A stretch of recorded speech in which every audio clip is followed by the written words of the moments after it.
As mulheres no contexto musical da cidade do Rio Grande, no Rio Grande do Sul, de 1900 a 1930. Olá, sou Marcele Menezes, vou apresentar a minha comunicação. O meu orientador é o professor Marcos Roller. Este artigo apresenta resultados preliminares de uma pesquisa vinculada ao programa de pós-graduação em música da Universidade do Estado de Santa Catarina, centrada na análise de fontes documentais, das quais foram extraídas narrativas sobre a participação de mulheres em atividades musicais na cidade do Rio Grande nas primeiras décadas do século XX. Em relação à coleta de dados, foi realizada em diversas instituições. Na Biblioteca Rio-Grandense, consultou-se sobretudo o periódico Eco do Sul, no qual foi possível verificar uma coluna específica para a crítica de espetáculos, intitulada Vida Musical, que descrevia os eventos ocorridos dia antes, geralmente de cunho extramusical. No Arquivo Municipal da cidade do Rio Grande, foram encontrados variados documentos sobre as atividades musicais no início do século XX, como documentos oficiais de fundação de sociedades musicais, pedido de verbas para turnês de músicos nacionais e internacionais. Outros periódicos utilizados como fonte foram O Tempo e a Lucta, a partir de um levantamento já realizado anteriormente durante o projeto de pesquisa A Música pelos Jornais da cidade do Rio Grande, da Proclamação da República ao Conservatório de Música, pelo professor Luiz Guilherme Goldberg, da Universidade Federal de Pelotas, entre 2007 e 2013. O contexto musical da cidade do Rio Grande entre 1900 a 1930. Localizada na região do extremo sul do Rio Grande do Sul, a cidade do Rio Grande, nas primeiras décadas do século XX, iniciou a atividade de exportação de matérias-primas. A revitalização do porto permitiu acesso a embarcações com maior calado, e a microrregião do Rio Grande logo reagiu com o crescimento econômico. E a exportação de produtos agrícolas, como o trigo, e produtos de pecuária, principalmente o charque, levou a um crescimento econômico na cidade do Rio Grande. Nesse sentido, figurando como cidade portuária, Rio Grande estava aberto a intercâmbio com outras regiões nacionais e internacionais, o que implicaria na influência de gostos e costumes devido ao incremento das atividades. Durante o progresso econômico, se desenvolveram distintos grupos sociais, de classes provenientes das camadas médias e a elite da época, que acompanhavam a modernização da cidade. O projeto de urbanização também se destinou às atividades de lazer e entretenimento, assim como às formações de manifestações artísticas musicais. Nesse período, a Belle Époque impôs um novo modo de viver urbano, fortemente enraizado na Europa e, mais precisamente, na capital francesa. Dessa forma, lugares de sociabilidade e sociedades artísticas foram criados e formadas na cidade, legitimando as práticas importadas.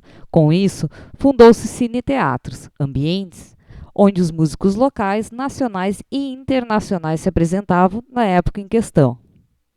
Nos decênios de 1900 e 1910, o amadorismo local estava inserido nos espaços musicais, bem como na formação de sociedades, com o objetivo de elevar a arte musical, por meio da instrução e da organização de eventos musicais.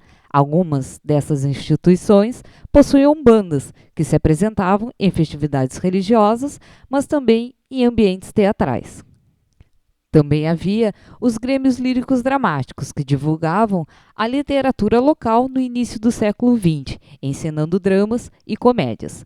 Ao mesmo tempo, havia os ambientes que proporcionavam o profissionalismo musical, como as escolas de músicas particulares e, a partir do decênio de 1920, os conservatórios de música. As diversas manifestações artísticas estruturavam-se em um grupo heterogêneo, que possibilitava que os músicos circulassem pelos espaços de sociabilidades e em diversos grupos sociais. Neste ambiente, as mulheres transitavam nos espaços domésticos, de ensino e sociabilidade, cuja atuação, porém, foi praticamente esquecida durante as narrativas históricas da cidade do Rio Grande nas primeiras décadas do século XX. A música na cidade do Rio Grande entre 1900 a 1930, um estudo de gênero. As memórias documentais, como as coletadas nos discursos inseridos nos periódicos que constituem a pesquisa, são aspectos parciais de um passado, pois sofrem influência política, social e de gênero.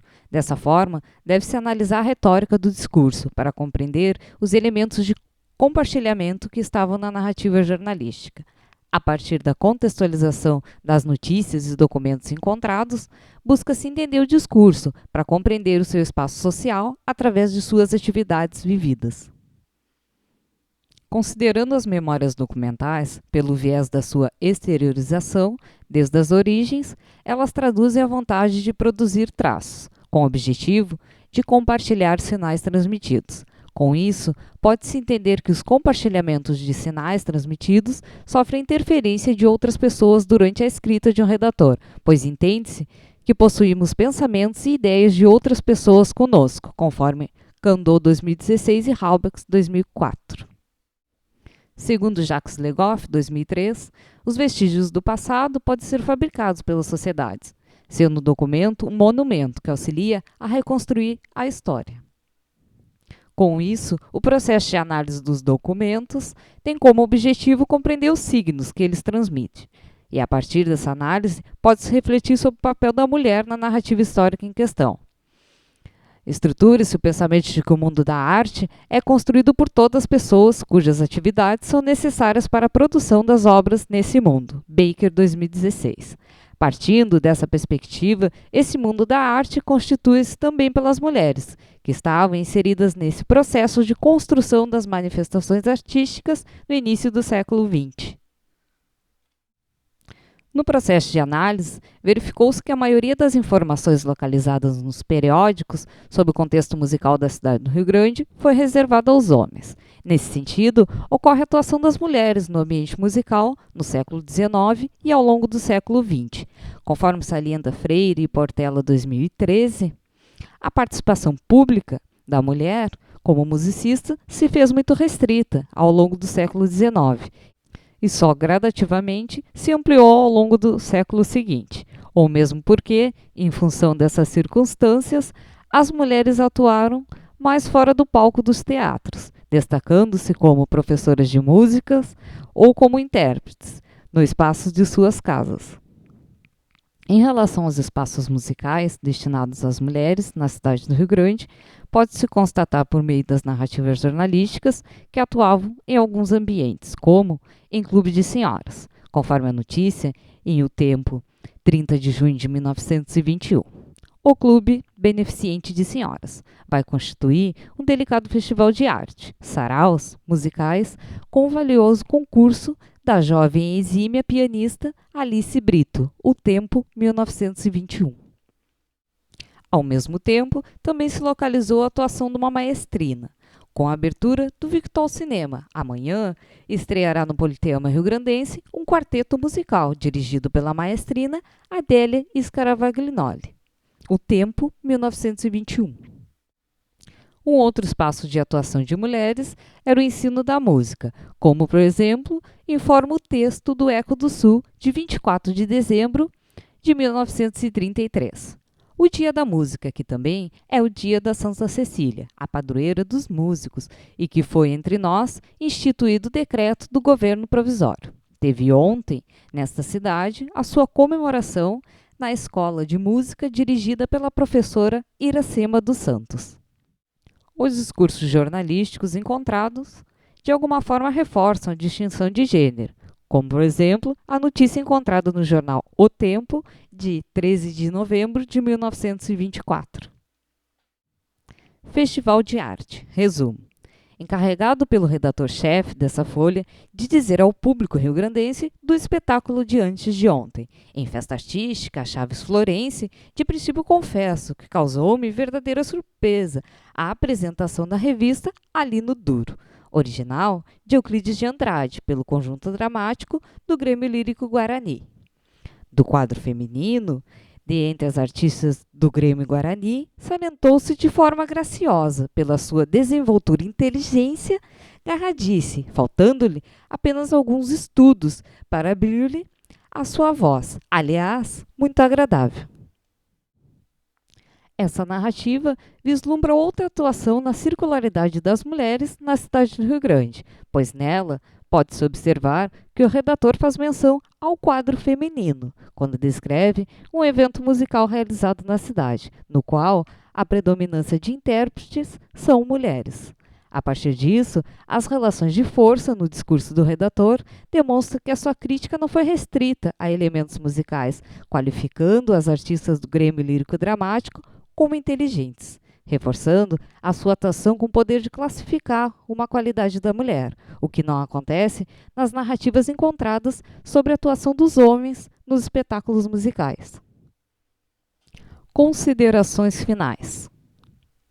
A partir das informações coletadas sobre o contexto artístico da cidade do Rio Grande, entre 1900 a 1930, e da sua análise, pode-se perceber a circularidade dos músicos e o grupo social em que estavam inseridos, e as estruturas sociais que havia na época. Por meio da leitura das fontes documentais, percebe que o espaço de atuação das mulheres no meio musical da cidade no início do século XX era, de certa forma, restrito ao âmbito doméstico e ao ensino da música, embora alguns relatos mostrem a apresentação em concertos públicos como intérpretes ou regentes. Esses relatos são esparsos. Além disso, percebe-se o caráter condescendente dos adjetivos usados para a descrição dessas apresentações. Cabe observar que a pesquisa se encontra em andamento e outras conclusões serão obtidas a partir de análises posteriores.